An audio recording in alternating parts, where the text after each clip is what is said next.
জীবনে প্রথমবার কালাভুনা রান্না করতে যাচ্ছি। অলমোস্ট ইউটিউবে 20টা ভিডিও দেখে ফেলছি, আম্মুর কাছ থেকে ফোন করে ইনফরমেশন নিছি, অ্যান্ড নাও আমি কালাভুনা রান্না করব। মাংসটা বাইরে আগে থেকেই বের করে রাখছিলাম, এখন 2-3 বার জাস্ট একটু ওয়াশ করে নিব। আগেই ওয়াশ করা ছিল, তারপরে একটু ওয়াশ করে নিচ্ছি। মাংস রান্না করতে যত ধরনের মশলা লাগে সবগুলা একটু একটু করে দিয়ে নিব। শুধু পেঁয়াজ বাটাটা দিব না, রসুন বাটা, আদা বাটা, লবণ, মরিচ, হালকা করে হলুদটা আমি কম দিয়েছি, জিরা, ধনিয়া গুঁড়া সব কিছু দিয়ে দিলাম। তারপর গরম মশলা গুঁড়োটাও দিয়ে দিলাম। এখন ভালো করে মিক্স করে নিব। অ্যান্ড টক দইটা এখানে ম্যান্ডেটরি দিতেই হবে, আমি অল্প করে টক দই দিয়ে দিলাম।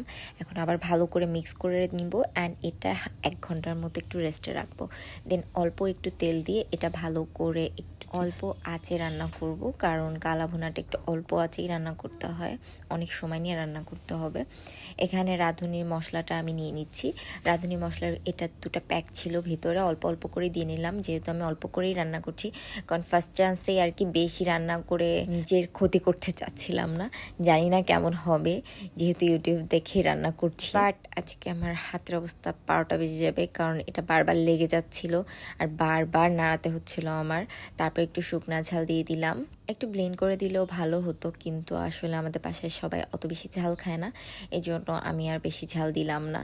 তারপর এই যে পানি ছাড়ার পর এত সুন্দর একটা কালার চলে আসছিল, মাশাআল্লাহ খুব ভালো লাগছিল দেখে, যে আচ্ছা ঠিক আছে কিছু একটা করছি। তারপর যখন পানিটা পুরা শুকায় গেছে তখন আমি এটা উঠায় নিলাম এবং আবার বেশি করে তেল দিয়ে একটু বেরেস্তা করে নিচ্ছি।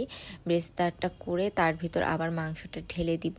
তারপর একটু টাইম নিয়ে আবার কুক করতে হবে। অ্যান্ড এই যে আমার মাংসের ফাইনাল রেজাল্ট। টেস্টে অনেক বেশি মজা হয়েছে সেটা বলবো না, তবে ফার্স্ট অ্যাটেম্পট হিসেবে ঠিকঠাক ছিল।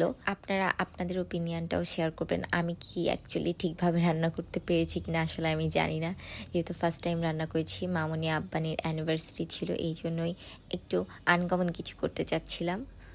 So that's it.